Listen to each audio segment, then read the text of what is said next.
Hello everyone, welcome to EduChats.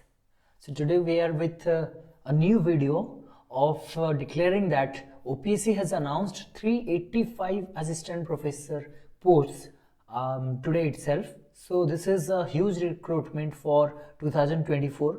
सो देखिए इसमें बहुत सारी चीज़ें ऐसे हैं जो कि बहुत एक खुशखबरी है सबके लिए, एक ग्रैंड अनाउंसमेंट है ये, क्योंकि देखिए 385 असिस्टेंट प्रोफेसर पोस्ट जो है वो सभी सब्जेक्ट्स में से लिए गए हैं। और हम बात करेंगे किस तरीके से हम यहाँ पे आउटलाइन कर दिए हैं कि हाउ टू क्रैक, कैसे हम इसमें रिक्रूटमेंट में पार्टिसिपेट कर सकते हैं, क्रैक कर सकते हैं इसको। एलिजिबिलिटी क्या रहेगा, मिनिमम एलिजिबिलिटी क्या है, कौन कौन एलिजिबल है, अगर पूरा सब्जेक्ट नहीं है तो भी कैसे होगा, पीएचडी के बिना कैसे होगा, अगर नेट है या नहीं है तो कैसे होगा, उसके बाद प्लेस ऑफ पोस्टिंग कहाँ पे होगा, मतलब वो भी जानना जरूरी है। सैलरी सबसे इम्पोर्टेंट, कितना सैलरी रहेगा, और जितने सारे फैसिलिटीज क्या क्या इसमें हैं जो जिसके लिए आप असिस्टेंट प्रोफेसर बनना चाहते हो, और कैसे अप्लाई करें, तो कौन अप्लाई कर सकता है, ये सब कुछ हम यहाँ पे डिस्कस करेंगे।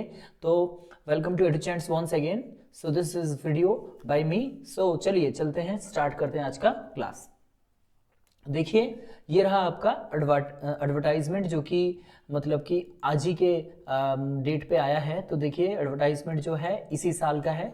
Recruitment to the post of assistant professor stage 1 in different disciplines in group A service of OES Orissa education service college branch of government degree colleges under department of higher education. Higher education के under में आएंगे। सारे notification और सारे आपको information इस website पे मिलेंगे opsc.gov.in।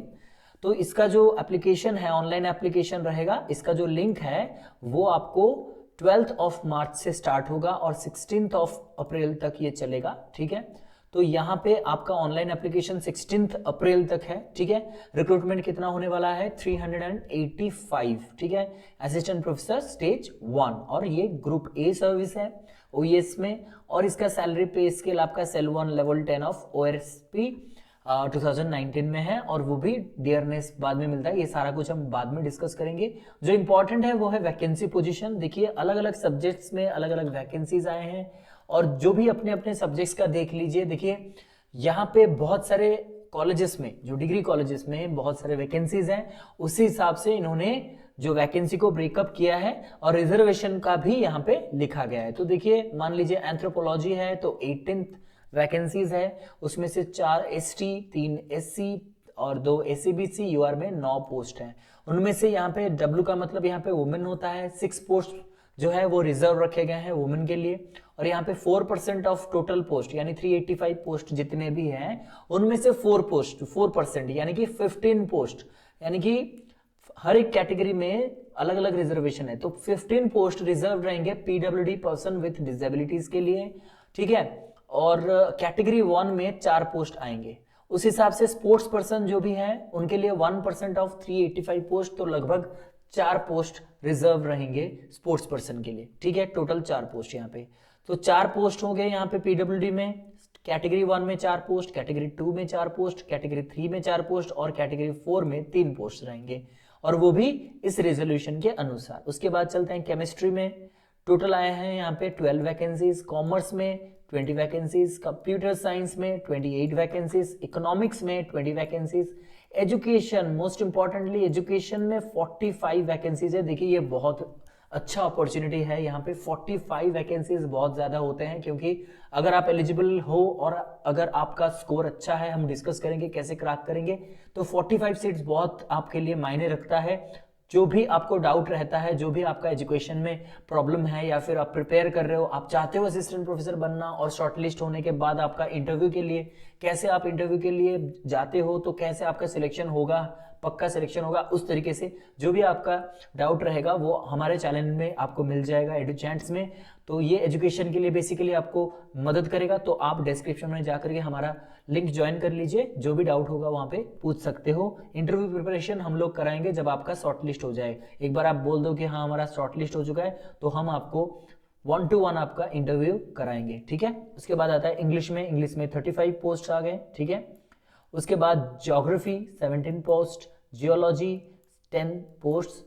उसके बाद आते हैं आपका हिंदी। हिंदी में 15 पोस्ट, हिस्ट्री में 25, होम साइंस में 25, लॉजिक में 10, उड़िया में 16, फिजिक्स में 12, पॉलिटिकल साइंस में 35, साइकोलॉजी में 15, संताली में 2 और सोशियोलॉजी में 25। तो टोटल हो गए कितना 385 post, out of which 128 seats are reserve for women. ठीक है, तो आगे बढ़ते हैं। देखिए एज की अगर बात करें, सभी को पता है कि यूजीसी के गाइडलाइन के अनुसार जो भी आपका रिक्रूटमेंट प्रोसेस हो रहा है, ठीक है, और स्टेट चाहेगा तो कुछ डेविएशंस कर सकते हैं, अदरवाइज यूजीसी के रेगुलेशन के अनुसार तो आपका जो एज होगा नॉट अबव 45 ईयर्स, 45 से ज्यादा नहीं होना चाहिए, और मिनिमम था आपका 21 साल ही रहता है। ठीक है, the last day of receiving और सबमिसिंग ऑनलाइन फॉर्म, यानी कि ऑनलाइन फॉर्म लास्ट डेट तक आपका 45 मैक्सिमम और मिनिमम 21 तो होना ही चाहिए।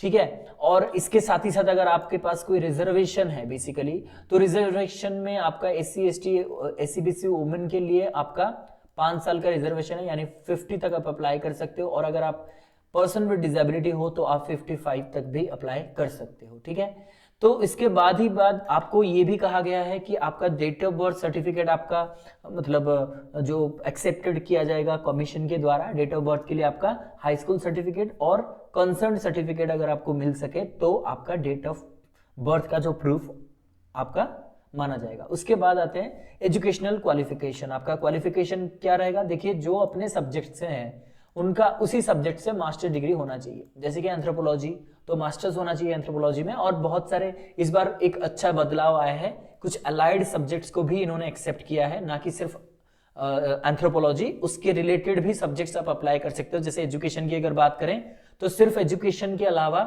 जो भी एमएड करे हैं या फिर जो कोई मतलब मास्टर्स इन एडल्ट एजुकेशन, तो आगे जाकर के इस सबको देखेंगे कौन कौन एलिजिबल हो पाएगा। तो आपके पास अपने सब्जेक्ट का मास्टर डिग्री होना चाहिए, वो भी मिनिमम 55% मार्क आपका होना चाहिए। अगर आप बिलोंग करते हो मतलब reserve category SC ST SC BC PWD, तो इन कैटेगरी से आप अगर हो तो आपका 50% मिनिमम मार्क्स होना चाहिए इन द कंसर्न्ड रिलेवेंट और अलाइड सब्जेक्ट। ये देखिए, ये एक अच्छा चेंज आया है। कंसर्न्ड सब्जेक्ट अगर आपका खुद का सब्जेक्ट हो या फिर रिलेवेंट आसपास का जो सब्जेक्ट यहाँ पे लिस्ट किया गया है, OPSC ने एक लिस्ट पब्लिश किया है, उस सब्जेक्ट्स के अगर आप उस सब्जेक्ट से भी हो तो भी आप अप्लाई कर सकते हो इन एनी इंडियन यूनिवर्सिटी और equivalent degree from a foreign university. अगर आपको उसी सब्जेक्ट से या फिर अलाइड सब्जेक्ट उसके समांतर कोई भी सब्जेक्ट में से आपने अगर मास्टर्स किया है, 55% मार्क अगर आप अनरिजर्व हो, अगर रिजर्व हो तो 50% मार्क मिनिमम उसमें अगर आपने हासिल किया है, उसके साथ ही साथ आपने नेट क्लियर किया होगा, नेशनल एलिजिबिलिटी टेस्ट, JRF है तो बहुत ही बढ़िया है। ठीक है, और उसके साथ ही साथ अगर आपके पास नेट नहीं भी है, अगर आपके पास PhD है तो आपको कोई दिक्कत नहीं होगा, यानी PhD होना चाहिए आपके पास। अगर या तो नेट होना चाहिए और या तो PhD होना चाहिए। ठीक है, नेट और PhD होना चाहिए आपके पास। तो पहला हो गया आपका मास्टर्स विद 55, रिजर्व के लिए 50%। उसके बाद आपका नेट चाहिए या तो PhD चाहिए। ठीक है, उसके बाद लास्ट में रिलेवेंट और allied subject are enclose to this advertisement, यानी आपको एनेक्स्चर में दिया गया है क्या क्या सब्जेक्ट्स हैं जिसमें आप अप्लाई कर सकते हो, वो हम लास्ट में देखेंगे। उसके बाद हम देखते हैं एग्जामिनेशन फी। ये एक अच्छा बात है कि यहाँ पे कर दिया गया है free. The candidate are exempted for payment of examination fee. यहाँ पे एग्जामिनेशन फी नहीं है, यानी ये फ्री है। ठीक है, वो भी आपका जो जनरल एडमिनिस्ट्रेशन का जो लेटर आया था 2022 में, उसके हिसाब से ये एग्जामिनेशन फी को माफ कर दिया गया। कंडक्ट ऑफ एग्जामिनेशन कैसा होगा और मेथड ऑफ सिलेक्शन कैसा होगा, वो सबसे इंपॉर्टेंट है। याद रखिएगा, हमारे यहाँ पे जो रिक्रूटमेंट है ये डायरेक्ट रिक्रूटमेंट होता है, यहाँ पे कोई रिटन एग्जामिनेशन नहीं होता है। माइंड दिस वर्ड, कोई रिटन एग्जामिनेशन या फिर एंट्रेंस नहीं होगा। ठीक है, रिटन एग्जामिनेशन नहीं होता है। Selection for direct recruitment to the rank of assistant professor stage 1 shall be made by the commission on the basis of merit to be judged by performance in interview. Interview में होगा वो भी eligible shortlisted candidate, जो shortlisted होंगे। पहले आपको shortlist होना है अपने करियर के हिसाब से, फिर आपका इंटरव्यू बोर्ड में आपको इंटरव्यू के लिए जाना पड़ेगा। ठीक है, इंटरव्यू के लिए, उसके बाद आपका सिलेक्शन होगा एज पर योर करियर। यहाँ पे करियर देखा जाएगा। ठीक है, करियर प्लस आपका इंटरव्यू, फिर देख करके आपका रिजल्ट आएगा। ठीक है, तो ये हो गया सिलेक्शन प्रोसीजर। तो कैसे होगा, पहले आप अप्लाई करोगे, आपके करियर के हिसाब से आपका शॉर्टलिस्ट किया जाएगा इंटरव्यू के लिए। जब आप इंटरव्यू के लिए जाओगे, आपका परफॉर्मेंस देख करके इंटरव्यू में दोनों कैरियर प्लस इंटरव्यू दोनों को मिला करके आपका रिजल्ट पब्लिश होगा, ठीक है। देन आते हैं और क्या क्या है। देखिए ये बहुत ही बारीकी से देखने वाला चीज है, मतलब क्योंकि आप अच्छी तरीके से नहीं देखोगे तो आपका मतलब जो सिलेक्शन चाहे आज हो चाहे कभी हो, चाहे आप शॉर्टलिस्टेड हो या ना हो, ये सब आपके लिए जानना बहुत जरूरी है। अगर हो जाते हो तो कुछ मतलब पॉइंट में मिस हो जाओगे, अगर ये चीज आप नहीं करोगे तो मिस हो जाओगे। कैसे भाई, वो भी बताऊंगा कि किस तरीके से आपका अगर नहीं हो रहा होगा तो भी आप कोशिश कर सकते हो जिससे आपका शॉर्टलिस्ट हो, ये भी मैं बताऊंगा लास्ट में। देखिए, the academic score as specified in appendix 2 table number 3B for college as per UGC regulation 2008 shall be considered for shortlisting candidate for interviewing which is appended in annexure 1। देखिए ये सब लास्ट में है जो discuss करेंगे कि आपका academic score कितना होना चाहिए, आपका रिसर्च पब्लिकेशन कितना होना चाहिए, आपका टीचिंग एक्सपीरियंस, सब कुछ हम डिस्कस करेंगे। स्कोर कैसे कैलकुलेट होता है, शॉर्टलिस्ट कैसे होता है, वो हम डिस्कस करेंगे बाद में। उसके बाद ये देखिए, तो बोला गया है जो भी डाटा आप दोगे ऑनलाइन एप्लीकेशन में उसी हिसाब से आपका शॉर्टलिस्ट करके डॉक्यूमेंट वेरिफिकेशन में बुलाया जाएगा 1:6 रेशियो में। यानी कि मान लीजिए किसी पोस्ट में मान लीजिए 10 पोस्ट हैं तो वहां पे 60 कैंडिडेट्स को बुलाया जाएगा, ठीक है। तो 60 कैंडिडेट्स को यहां पे बुलाया जाएगा। For vacancies more than 2 and for vacancies up to 2 the number of candidate to be called for document verification shall be 12। मान लीजिए किसी पोस्ट में मतलब किसी सब्जेक्ट में 2 ही पोस्ट है, ठीक है, तो 2 पोस्ट है तो वहां पे 12, ठीक है, अप टू 12। तो यहाँ पे 1:2 रेशियो में डॉक्यूमेंट वेरिफिकेशन जो होगा 1:6 रेशियो में होगा, ठीक है। अगर 10 है तो 60 होगा, मतलब 60 कैंडिडेट्स को बुलाया जाएगा डॉक्यूमेंट वेरिफिकेशन के लिए, ठीक है। For more than 2 and for vacancies up to 2 यानी कि 1 भी हो सकता है 2 भी हो सकता है, 1 पोस्ट होगा या 2 पोस्ट होगा वहां पे। जैसे संताली एक सब्जेक्ट में आया है, 2 ही पोस्ट आए हैं, इसलिए वहां पे 12 कैंडिडेट्स को बुलाया जाएगा डॉक्यूमेंट वेरिफिकेशन के लिए। देन आता है the commission have decided that 3 times the number of vacancies shell be shortlisted for interview. अब ये तो हो गया 1:6, 10 में से 60 को बुलाएगा, मतलब अगर 10 वैकेंसीज है तो 60 कैंडिडेट्स को बुलाएंगे। ये हो गया डॉक्यूमेंट वेरिफिकेशन के लिए, ठीक है। डॉक्यूमेंट वेरिफिकेशन में अगर बात करें इंटरव्यू की तो 1:3, इसका आधा 1:3, यानी कि यहां पे जो 60 कैंडिडेट्स होंगे उनमें से 10 पोस्ट है, इसलिए 30 candidates will be shortlisted for interview, ठीक है। क्लियर है, क्योंकि देखिए अभी 60 कैंडिडेट्स में से 30 कैंडिडेट्स को यहां पे इंटरव्यू में नहीं बुलाया जाएगा, बाकी 30 को बुलाया जाएगा। 30 में से 10 सिलेक्ट होंगे, ठीक है।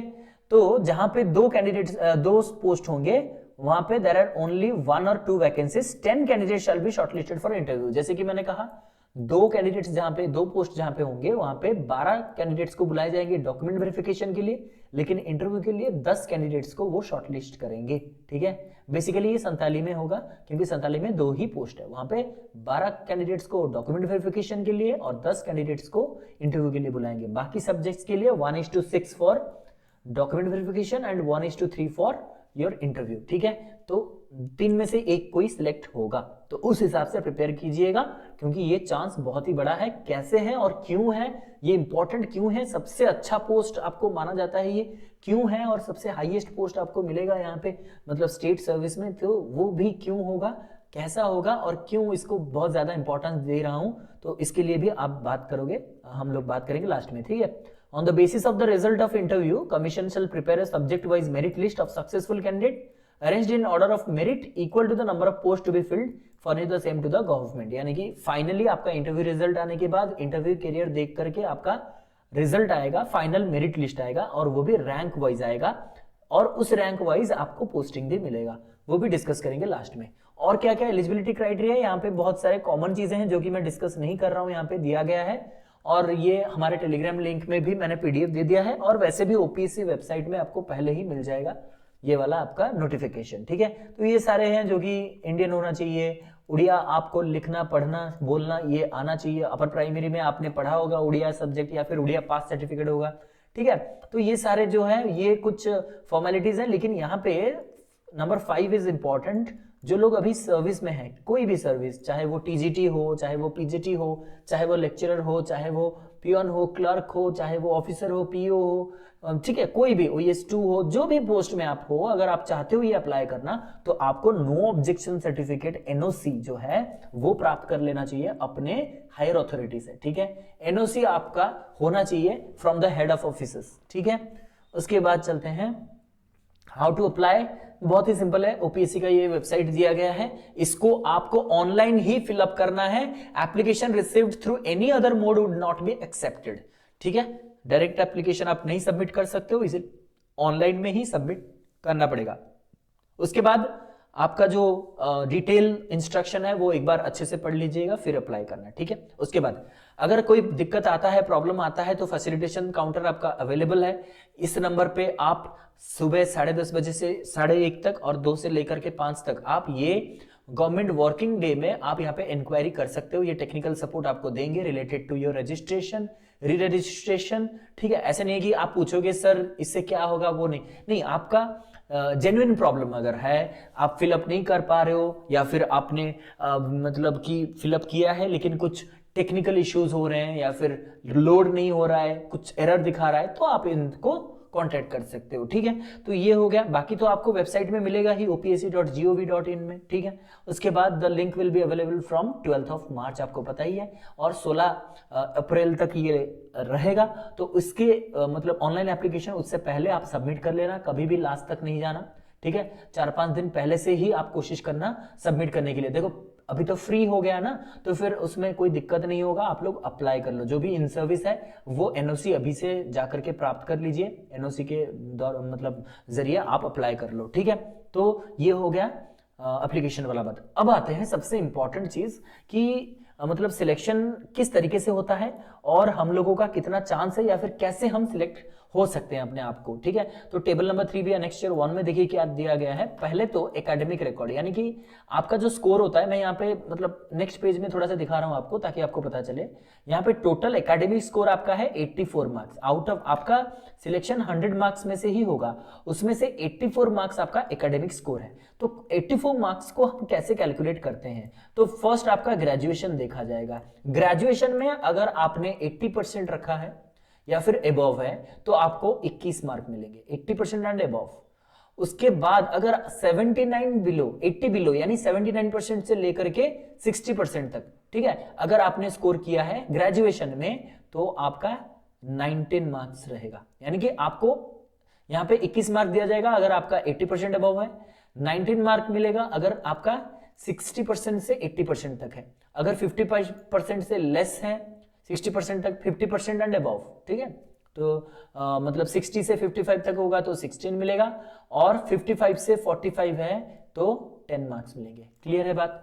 तो ज्यादातर क्या होता है कि जो 60 to 80 और 80 अबव ये सबसे ज्यादा होते हैं, तो इसलिए आपको अगर 80% अबव आप रखे हो ग्रेजुएशन में तो आपको 21 मिलेगा, 60% से अबव और 80% से बिलो रखे हो 19 मिलेगा, 60% से बिलो एंड 50% से ज्यादा तो 16 मिलेगा, 55 बिलो एंड 45 से ज्यादा 10 मार्क्स मिलेगा। अब आते हैं हम पोस्ट ग्रेजुएशन में। पोस्ट ग्रेजुएशन आपका मैं कहूंगा कैसे आपका कौन सा सब्जेक्ट आपका कंसिडर किया जाएगा, ठीक है। आप मास्टर्स किए हो या फिर एमएड किए हो, जो भी सब्जेक्ट है आपका पोस्ट ग्रेजुएशन में, जो भी आपने मार्क्स सिक्योर किया है सब्जेक्ट वाइज, जिस सब्जेक्ट का जो भी वैकेंसी है उस हिसाब से। ऐसा नहीं है कि मेरा हिस्ट्री में है पोस्ट ग्रेजुएशन लेकिन वो उसमें मैंने 90% स्कोर किया है लेकिन मैं अप्लाई कर रहा हूं एंथ्रोपोलॉजी में, तो वो मेरा सब्जेक्ट नहीं है। पोस्ट ग्रेजुएशन अपने सब्जेक्ट्स में जो भी होगा उसमें अगर आपने 80% अबव स्कोर किया है तो आपको 25 मार्क्स मिलेंगे, 60 to 80% है तो 23 मार्क्स मिलेंगे, 55 है मतलब उससे ज्यादा, उससे कम है 55 to 60 है तो 20 मार्क मिलेंगे। अगर आप SC ST SCBC PWD category हो तो 50% भी अगर आप रखते हो तो आपका 20 मार्क यहाँ पे कैलकुलेट होता है, ठीक है। देन जिनके पास एमफिल होगा, एमफिल के लिए 60% मिलेगा एंड अबव 7 मार्क्स मिलेंगे, ठीक है, एमफिल, ठीक है। तो यहाँ पे क्या हो गया, मतलब एमफिल में अगर आपने 60% अबव किया है तो 7 मार्क मिलेंगे, 55% से ज्यादा और 60% से कम किए हैं तो 5 मार्क मिलेंगे। उसके बाद आते हैं पीएचडी। अगर आपने पीएचडी किया है तो 25 के 25 मार्क आपको मिल जाएंगे। पीएचडी में 25 marks, those who have PhD उनके पास 25 मार्क्स चले गए। उसके बाद नेट विथ जेआरएफ, यानी कि नेट और जेआरएफ, यानी कि जिनके पास जेआरएफ है, जेआरएफ के लिए आपको 10 मार्क मिलेंगे, नेट के लिए आपको 8 मार्क मिलेंगे। यहाँ पे स्लेट और सेट उड़ीसा में नहीं होता है। तो उसके बाद आता है आपका रिसर्च पब्लिकेशन। मान लीजिए रिसर्च पब्लिकेशन दो प्रकार के होते हैं, एक होता है पीयर रिव्यूड जर्नल और एक होता है यूजीसी लिस्टेड जर्नल, यानी यूजीसी केयर लिस्ट, और एक होता है peer reviewed journal. Peer reviewed होगा या तो यूजीसी केयर होगा, दोनों के लिए आपको एक पब्लिकेशन के लिए 2 मार्क। मान लीजिए मेरा एक पब्लिकेशन है तो मुझे 2 मार्क ऐड होंगे, मेरे पास 2 पब्लिकेशन है तो 4 मार्क ऐड होंगे, 3 पब्लिकेशन है तो 6 मार्क ऐड होंगे, मैक्सिमम 6 मार्क्स ही ऐड होंगे। जितना भी आपके पास पब्लिकेशन होगा maximum 6 marks will be allotted. Then teaching experience अगर आपका है या फिर पोस्ट डॉक्टरल, यानी पीएचडी के बाद आप पोस्ट डॉक किए हो, उसके एक्सपीरियंस जितने भी एक्सपीरियंस होंगे, 1 साल का एक्सपीरियंस है 2 मार्क्स, यानी कि मेरे पास 1 साल का टीचिंग या फिर पोस्ट डॉक एक्सपीरियंस है तो 2 मार्क, 2 साल का एक्सपीरियंस है तो 4 मार्क, 3 साल का एक्सपीरियंस है तो 6 मार्क, 4 साल का है तो 8 मार्क और 5 साल का है तो 10 मार्क। इससे ज्यादा भी होगा तो भी 10 ही मिलेंगे, मैक्सिमम 10 मार्क्स यहाँ पे अलॉट किए जाएंगे, ठीक है। उसके बाद अगर कोई अवार्ड मिला है, इंटरनेशनल नेशनल लेवल अवार्ड या फिर ऑर्गेनाइजेशन से, कुछ गवर्नमेंट या फिर कुछ गवर्नमेंट ऑफ इंडिया का, कुछ स्टेट लेवल, मतलब कोई भी अगर आपको अवार्ड मिला है नेशनल लेवल पर गवर्नमेंट ऑफ इंडिया के द्वारा तो 3 मार्क्स मिलेंगे। अगर कोई स्टेट लेवल अवार्ड मिला है स्टेट गवर्नमेंट के द्वारा तो 2 मार्क्स आपको मिलेंगे। क्लियर है बात? तो ये रहा आपका टोटल कैलकुलेशन का तरीका, जैसे आपका 84 मार्क्स यहाँ पे एकेडमिकली होता है, ठीक है। तो ये हो गया आपका 84। इनमें से आप कितना प्राप्त करते हो वो हमें आप कमेंट बॉक्स में जरूर बताइएगा कि आपका स्कोर कितना होता है, ठीक है। उस हिसाब से कैलकुलेशन होगा। अभी से आप लोग अपना देख लो कि कैसे आप अपना स्कोर कैलकुलेट करोगे और कैलकुलेट करके बताना। उसके बाद हम डिस्कस करेंगे इसको कैसे और थोड़ा बेटर बना सकते हैं, ठीक है। जो हो गया तो अभी तो ग्रेजुएशन पोस्ट ग्रेजुएशन कंप्लीट हो चुका है, इसमें कुछ करना नहीं है, ठीक है। फिर भी हम बताएंगे कि कैसे आप कर सकते हो 1-2 बातें। तो उसके बाद आते हैं उसके बाद जो आपका एमफिल प्लस पीएचडी, जिनके पास एमफिल और पीएचडी होगा, यानी पीएचडी उन्होंने कंप्लीट कर लिया है, तो उनके लिए 25 मार्क्स फुल मिल जाएंगे। जो लोग जेआरएफ नेट सेट किए हैं उनके लिए 10 मार्क्स मिल जाएंगे यहाँ पे। और इन अवार्ड्स कैटेगरी, यानी कोई भी अवार्ड आप अगर लाते हो तो 3 मार्क्स यहाँ पे आपको अलॉट होते हैं, ठीक है। तो टीचिंग एक्सपीरियंस या फिर पोस्ट डॉक एक्सपीरियंस, ठीक है, वो less than 1 year, then the marks shall be reduced proportionately, यानी जितना भी आपका 1 साल कम होगा तो उस हिसाब से वो कंप्लीट हो जाएगा, ठीक है। ये हो गया पीएचडी वाला बात, मतलब 25 मैंने यहाँ पे बता दिया और 10 मार्क्स यहाँ पे हो गए। जिनका जेआरएफ होगा वहां पे 10 मार्क्स मिल जाएंगे, जो कि प्रीवियसली मैंने बता दिया है। Number of candidate to be called interview shall be decided, ये डिसाइड हो चुका है, 1:3 इंटरव्यू में बोले जाएंगे। एकेडमिक स्कोर था 84। रिसर्च पब्लिकेशन यहाँ पे है रिसर्च एक्सपीरियंस, यानी रिसर्च एक्सपीरियंस अगर आप आई मीन रिसर्च पब्लिकेशन, यहाँ पे रिसर्च पब्लिकेशन देखिए, एक पब्लिकेशन के लिए 2 मार्क, 2 पब्लिकेशन के लिए 4 और 3 पब्लिकेशन के लिए 6, मैक्सिमम आपको 6 मार्क्स ही मिलेंगे, तो यहाँ पे 6। टीचिंग एक्सपीरियंस मैक्सिमम 5 साल का हम यहाँ पे कैलकुलेट करेंगे तो 10, तो ऐसे अगर मिलाएं तो यहाँ पे होता है 100 मार्क्स, ठीक है। तो यहाँ पे अगर बात करें तो 84 तो आपका जो प्री डिसाइडेड है, यानी हो चुका है। पब्लिकेशन आप अगर ने किया है तो यहाँ पे आपको 2, 4, 6 जो भी मिलने वाला मिलेगा। टीचिंग एक्सपीरियंस या फिर पोस्ट डॉक एक्सपीरियंस यहाँ पे 10 में से मिलेगा। टोटल 100 में से आपका शॉर्टलिस्ट होगा, कैटेगरी वाइज भी शॉर्टलिस्ट होगा, ठीक है। अब हम देखते हैं एनेक्स्चर बी, जो इस साल का एक अच्छा चेंज हम कह सकते हैं। इनमें क्या क्या बदलाव लाए हैं, यहाँ पे कहा गया कि कौन से सब्जेक्ट्स, मान लीजिए एंथ्रोपोलॉजी के 12 पोस्ट यानी 12 पोस्ट यहाँ पे आए हैं, तो इनमें से कौन कौन एंथ्रोपोलॉजी में अप्लाई कर पाएंगे। देखिए जो लोग मास्टर्स कर चुके हैं एंथ्रोपोलॉजी में वो तो करेंगे ही, उसके बाद फिजिकल बायोलॉजिकल एंथ्रोपोलॉजी में जो करे हैं वो भी अप्लाई कर सकते हैं। सोशल कल्चरल एंथ्रोपोलॉजी वाले भी अप्लाई कर सकते हैं, आर्कियोलॉजिकल एंथ्रोपोलॉजी वाला अप्लाई कर सकते हैं, लिंग्विस्टिक वाला भी अप्लाई कर सकते हैं, ठीक है। तो ये हो गया। उसके बाद आता है केमिस्ट्री यानी MSc in chemistry, MSc in applied chemistry, industrial chemistry, analytical chemistry, chemical science, ठीक है, बायोकेमिस्ट्री, उसके बाद मटेरियल केमिस्ट्री। तो उस हिसाब से कॉमर्स में भी accounting, finance accounting, entrepreneurship, marketing and IR, उसके आईपीआर होगा शायद, उसके बाद बैंकिंग, उसके बाद स्टैटिस्टिक्स, ये भी कर सकते हैं। कंप्यूटर साइंस में MCA, MSc in computer science, MTech in computer science, MTech in computer science engineering, MSc in IT, MTech in IT, ME in computer science, ME in IT, ये भी अप्लाई कर सकते हैं। तो उस हिसाब से अगर देखें सभी सब्जेक्ट्स में वैसा ही है, लेकिन जहाँ तक बहुत स्टूडेंट्स का ये भी कहना है और मानना है कि एजुकेशन सब्जेक्ट में थोड़ा सा प्रॉब्लम है, जो कि आप लोग मतलब अगर आप चाहो तो ये आप क्लेम भी कर सकते हो, ये आप देख लेना अपने मतलब लेवल पर, क्योंकि एजुकेशन में क्या दिया गया है, MA in adult education, MA in distance education, BEd and MSc in physical science, then BEd and MA in school subject. School subject यानी कि आपके पास बीएड होगा, मान लीजिए बीएड किए हैं, और आपका मास्टर्स जो है स्कूल सब्जेक्ट में, यानी कि एमए इन पॉलिटिकल साइंस, एमए इन पॉलिटिकल साइंस, ठीक है, MA in history, MA in geography, ठीक है, ये क्या हो गया, ये स्कूल सब्जेक्ट, यानी कि MA in so this subject plus BEd, ये होगा तो अप्लाई कर सकते हो।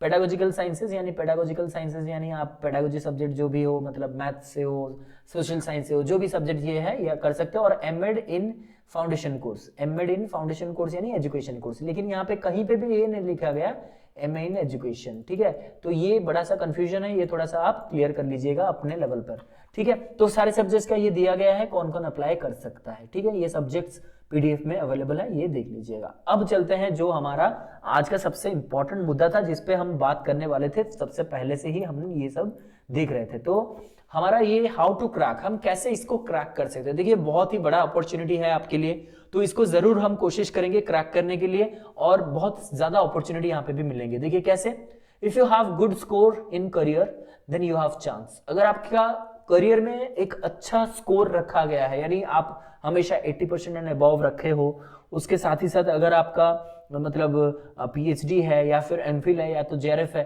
तो गुड करियर है, तो फिर आपका सिलेक्शन होने वाला है, शॉर्टलिस्ट होगा, उसके बाद आप उस हिसाब से प्रिपेयर करना इंटरव्यू के लिए, ठीक है। इफ यू हैव पीएचडी, जिनके पास पीएचडी है जरूर उनके पास कुछ पब्लिकेशन भी होंगे, जरूर उनके पास कुछ पोस्ट डॉक या फिर रिसर्च एक्सपीरियंस तो होगा ही, ठीक है, तो कहीं पे टीचिंग एक्सपीरियंस भी होगा, तो उनके लिए वो भी फायदेमंद है, यू हैव चांस।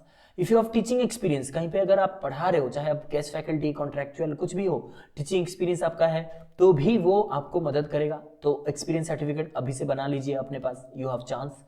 तो you have to prepare for the interview from now onwards, अभी से प्रिपेयर करना शुरू कर दीजिए, ठीक है।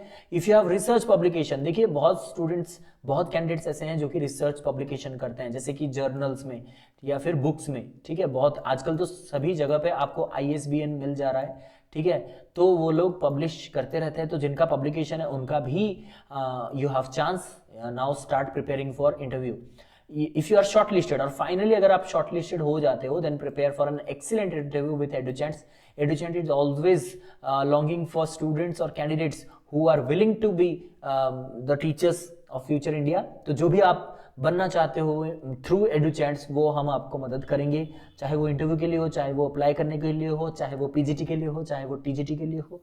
आप प्रिपेयर कर रहे हो इंटरव्यू रिलेटेड, नेट के लिए जो भी आपको जरूरी हो बात करनी होगी, वो आप हमारे चैनल में ज्वाइन कर लीजिए, वहां पे आप कर सकते हो।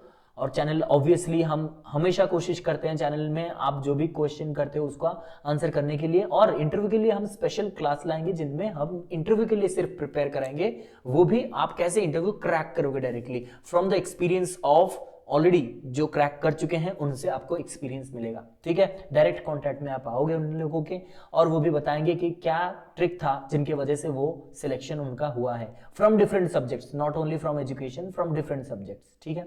तो चलिए उसके बाद प्लेस ऑफ पोस्टिंग के बारे में, जो भी मतलब पोस्टिंग होता है, देखिए ये OES सर्विस है OPSC का, तो उड़ीसा में ही होगा, आउट ऑफ उड़ीसा तो आपको नहीं भेजेंगे। तो degree colleges of Orissa as per the vacancies, जितने भी डिस्ट्रिक्ट्स आपको पता है जितने सारे डिग्री कॉलेजेस होते हैं बेसिकली वो टाउन में होते हैं, यानी थोड़ा सा अर्बन एरियाज में होता है, या तो कह सकते हो आप अच्छा एक प्लेस में होता है। तो डेफिनेटली डिग्री कॉलेजेस जहाँ पे आपका ग्रेजुएशन स्टूडेंट्स होंगे वहाँ पे आपका पोस्टिंग होगा, पोस्टिंग ऑन द बेसिस, और पोस्टिंग भी आपके रैंक वाइज होगा। अगर आपका रैंक अच्छा है तो आपको एक अच्छा कॉलेज तो अच्छा ही होता है, लेकिन अच्छा यानी आपके चॉइस के बेसिस पे, मतलब आप चाहते हो कि अपने आसपास डिस्ट्रिक्ट में, तो आपका सिलेक्शन लिस्ट के हिसाब से, रैंक के हिसाब से आपको मिलेगा। तो अगर अच्छा इंटरव्यू प्रिपेयर करोगे तो अच्छा रैंक लाओगे, तो अच्छा प्रिपेयर करना है तो अभी से प्रिपेयर करना स्टार्ट कर लीजिए। EduChats is always welcoming those candidates who are willing to become assistant professors, ठीक है। उसके बाद चलते हैं फैसिलिटीज, क्या क्या फैसिलिटीज मिलेंगे आपको।